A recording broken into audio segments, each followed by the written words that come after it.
बताने लगी, जब मैं नाश्ता बनाकर वापस कमरे में आई तो मैंने देखा कि वह बैठकर फोन में बड़ी गहरी निगाहों से कुछ देख रहा था। जब उसने मुझे देखा तो हाथ बढ़ाते हुए उसके हाथों से फोन नीचे गिर गया था। उसके बाद मैंने उसे नाश्ते का प्लेट दे दिया। वह नाश्ता करते हुए मेरी तारीफें करने लगा। वह कहने लगा, मामी आप नाश्ता बहुत ही अच्छा बना लेती है, वाकई आपके हाथों में तो जादू है। उसके इस तरह की बातों को मैं हंसकर टाल दिया करती थी क्योंकि वह बहुत ही मजाकिया किस्म का लड़का था। फिर मैं कुछ देर उसके पास बैठकर उसके आगे की पढ़ाई के बारे में पूछने लगी। इसी तरह हम दोनों ने कुछ देर तक एक दूसरे के साथ बातचीत की। फिर उससे बात करने के बाद मैं अपने कमरे में चली आई। कमरे में आकर देखा कि मेरे मोबाइल में मेरे पति का फोन आ रहा था। मैंने तुरंत फोन उठाया। शायद मेरे पति को रवि के आने की खबर मिल चुकी थी। मेरे पति मुझसे कहने लगे, अब तुम्हारा मन अच्छे से लग जाएगा। अपने पति की बातों को सुनकर मैं चुपचाप हाँ में जवाब दिया क्योंकि मेरे पति मुझे बिल्कुल समझ नहीं पा रहे थे।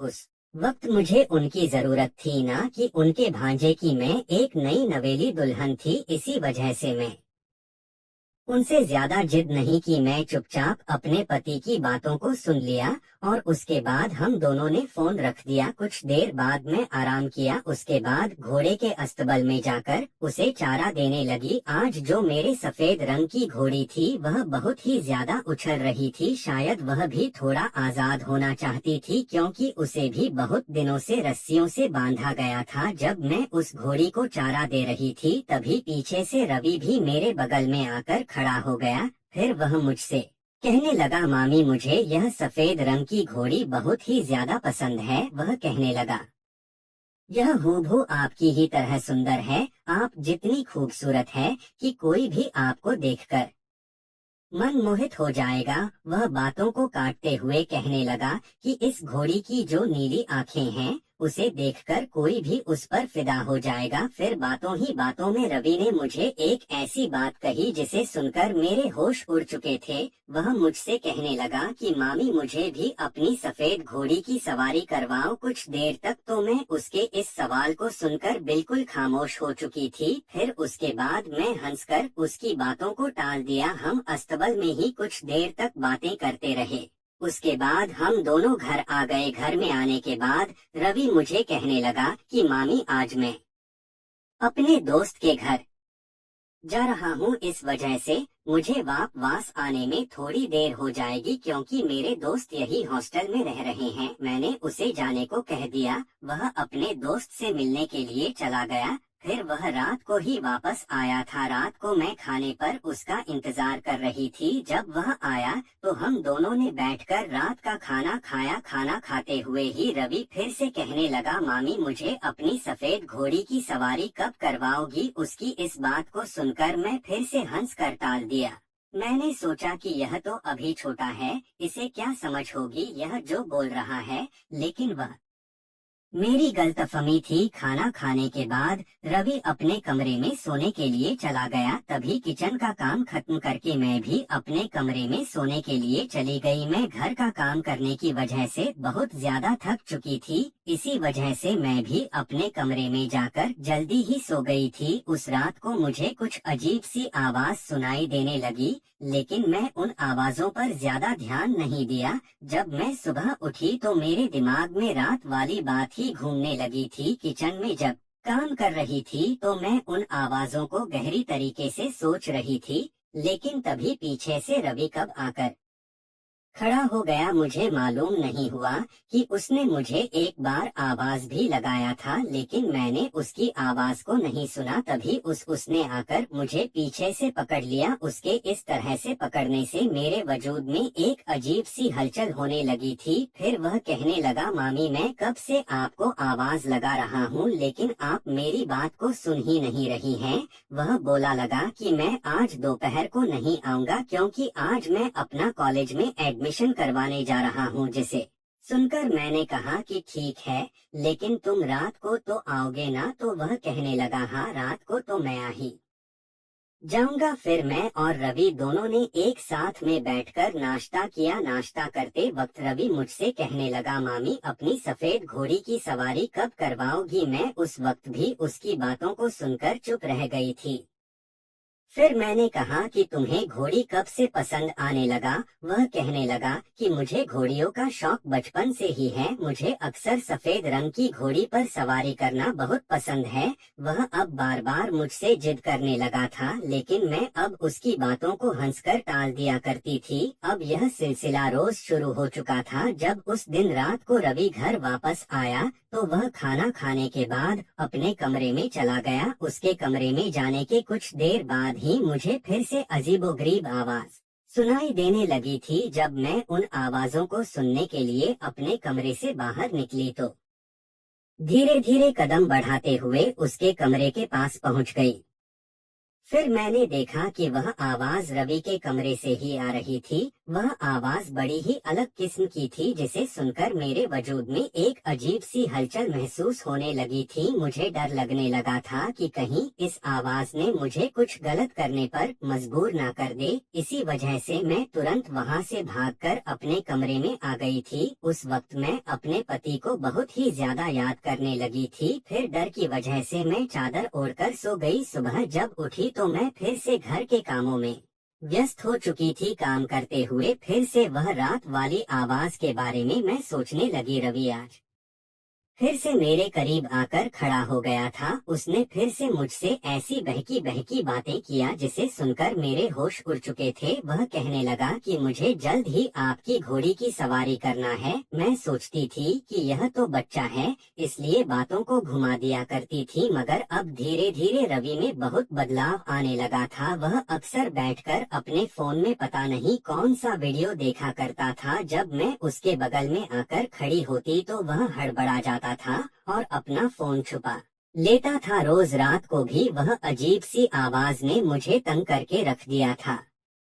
रवि को मैं बच्चा समझती थी, इसी वजह से उनकी हरकत को हंसकर टाल दिया करती थी। रवि अब मेरे साथ बहुत ज्यादा फ्रेंडली हो चुका था। वह मेरे बहुत करीब आकर बैठ जाता था, जिससे मुझे एक अगल सी भावनाओं का एहसास होने लगता था। वह मेरे साथ नाश्ता करता और मेरे कमरे में भी आकर काफी देर तक मुझसे बातें किया करता था। फिर उन बातों के दौरान मेरे साथ फिर से वही जिद किया करता। वह कहता कि मामी मुझे तो आपकी घोड़ी की सवारी करनी है, मुझे आप बहुत ही ज्यादा पसंद हो, क्या आप मुझे अपनी घोड़ी की सवारी नहीं करवाओ? मैं बार बार उसे बच्चा समझकर नजरअंदाज करती जा रही थी, लेकिन यह मेरे आने वाले जिंदगी के लिए बहुत ही ज्यादा खतरनाक होने वाला था। एक रात मैं सो रही थी कि अचानक मुझे फिर से वह अजीबोगरीब आवाज सुनाई देने लगी थी। फिर से मैं उस आवाज को ध्यान से सुनने लगी थी। वह आवाज रवि के कमरे से ही रही थी। मैं फौरन से उठकर अपने कमरे से रवि के कमरे के पास चली गई। मैं उसके कमरे के बाहर खड़ी थी जहां वह आवाज बहुत ही तेज आ रही थी। फिर मैं इधर उधर खिड़की से झांकने की कोशिश करने लगी। जब मैंने खिड़की से झांक कर देखा तो रवि अपने मोबाइल में एक वीडियो देखकर ऐसी हरकतें कर रहा था जिसे देखकर मेरे होश उड़ चुके थे। मैं तुरंत भागते हुए वापस आई और अपने पति को फोन लगाने लगी। मैं अपने पति को फोन लगाकर खूब रोने लगी थी, लेकिन मैंने उनसे रवि के बारे में बिल्कुल भी नहीं बताया। मैं उनसे बार बार यहाँ आने की जिद कर रही थी, लेकिन वह बार बार एक ही बात कह रहे थे कि अभी उन्हें आने में कुछ वक्त और लगेगा। इसी वजह से मैंने गुस्से से फोन रख दिया। अगले ही दिन बहुत तेज बारिश हो रही थी। मैं आज सुबह जल्दी उठ गई थी। आज मुझे अपने पति की बहुत ही ज्यादा याद सता रही थी। पूरी रात भर मैं बहुत ही ज्यादा परेशान थी। मैंने सोचा था कि मैं रवि के बारे में अभी किसी को कुछ नहीं बताऊंगी। जब मेरे पति यहाँ आ जाएंगे तब उन्हें अपनी आंखों से यह सारी हकीकत दिखाऊंगी, क्योंकि अगर मेरी बात पर विश्वास न किया तो शायद वह मुझे ही इस घर से बेघर ना कर दे। रवि को भी यहाँ अच्छे से मन लग गया था। घोड़ी को भी अब रवि के साथ ज्यादा ही लगाव हो चुका था। यह सब मैं दूर से ही देख रही थी। तभी मैं सोचने लगी कि यह रोज रोज मुझसे जिद किया करता है कि उसे सफेद घोड़े की सवारी करनी है, कहीं वह इसी की बात तो नहीं कर रहा था मैं, कहीं मन ही मन में उसे गलत तो नहीं समझ बैठी थी, लेकिन अगर यह बात थी तो रात को वह फोन में वीडियो देखकर अजीब अजीब हरकतें क्यों कर रहा था। अभी भी मेरे मन में बहुत सारे सवाल चल रहे थे जिसका जवाब सिर्फ और सिर्फ रवि ही दे सकता था। इसी वजह से अब मैं रवि का इंतजार करने लगी। रवि उस घोड़ी के साथ कुछ देर वक्त बिताकर जब वापस घर आया तब वह आते ही अपने कमरे में चला गया। उसी वक्त में भी उसके पीछे पीछे उसके कमरे में चली गई। मैंने तुरंत कमरे में जाते ही दरवाजे को अंदर से बंद कर दिया। रवि मुझे दरवाजा बंद करता देखकर हैरान हो चुका था। फिर वह कहने लगा कि मामी आप इतनी जल्दी उठ गई थी। मैंने कहा क्यों, तुम मुझे इस तरह देखकर हैरान हो गए हो क्या? तुम नहीं चाहते थे कि मैं तुम्हारे पास आऊं? मैं रवि से बहकी बहकी बातें करने लगी। वह मेरी बातों को अच्छे से समझ चुका था। वह फौरन से कहने लगा कि मेरा ऐसा कोई मतलब नहीं था। मैंने कहा फिर कैसा मतलब था? तुम तो रोज मुझे कहते थे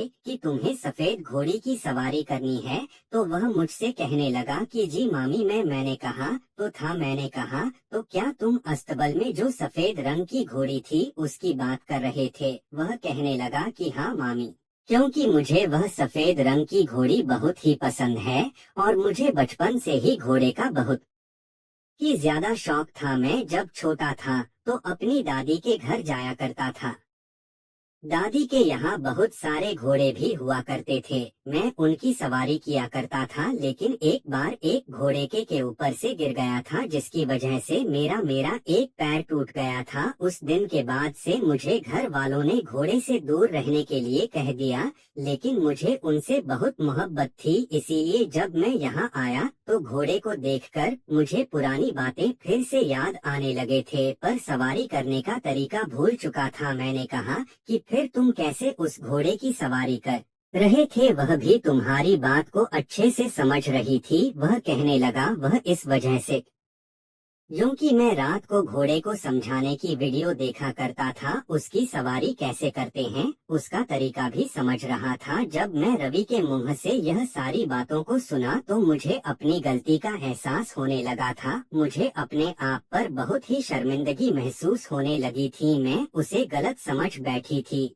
लेकिन वह तो बहुत ही अच्छा लड़का था। उसे भी मेरी तरह जानवरों से बहुत ही मोहब्बत थी। मैं उसे गलत समझ बैठी थी। अगर एक बार मैं उससे इस बारे में बात कर लेती तो शायद सच का सामना पहले ही आ जाती। फिर हम दोनों ने बैठकर कुछ देर तक एक दूसरे से बातचीत करने लगे। उस बातचीत के दौरान ही मुझे घर की दरवाजे की घंटी सुनाई देने लगी। मैं तुरंत भागती हुई घर का दरवाजा खोलने चली गई। जब मैंने दरवाजा खोला तो सामने अपने अपने पति को देखकर मैं पूरी तरह चौंक गई थी। सामने मेरे पति खड़े थे। वह मुझे देखकर बहुत खुश हो रहे थे। उन्होंने मुझे आज सरप्राइज दिया था। वह कहने लगे थे कि तुम बार बार जिद करती थी और मैं भी समझता हूँ कि तुम्हारी नई नई शादी हुई है, फिर अपने पति को दूसरे दिन अपने से दूर करना यह एक औरत के लिए बहुत ही कठिन होता है। क्योंकि तुमने कहा था मुझे जल्दी घर आने को, इसलिए देखो मैं अपना काम जल्द से जल्द खत्म करके वापस आ चुका हूँ और मैं अब यहीं से अपना काम शुरू करूंगा। मैं बहुत ही ज्यादा खुश थी क्योंकि मेरे पति ने आज रात मुझ पर जमकर प्यार लुटाया था। वह सारी खुशियां मुझे मिल गई थी जो एक पत्नी को अपने पति से चाहिए होती है। उस एक रात में मेरे पति ने मुझसे कई बार प्यार किया था जिससे मैं पूरी तरह से खुश हो गई थी। मैं भी इस प्यार के लिए कब से तरस रही थी। आज जब मुझे इतना प्यार मिला था तो मेरी खुशी का ठिकाना नहीं था। भांजा के प्रति जो कुछ मैंने सोचा था, आज मुझे अपनी उस गलती का भी एहसास हो चुका था। अगर मैं रवि की बात अपने पति को बता देती तो शायद वह भी मेरी तरह उसे गलत समझ बैठते, जिसकी वजह से उसकी इज्जत पर भी दाग लग जाता। वह तो भगवान का शुक्र है कि वक्त रहते ही उसने हमारी आंखें खोल दी। दोस्तों, आपकी एक गलती आपके रिश्ते को बर्बाद कर सकती है। फिर जब एक बार रिश्ते में गांठ पड़ जाती है तो वह रिश्ता पहले की तरह कभी नहीं हो सकता है। हर रिश्ते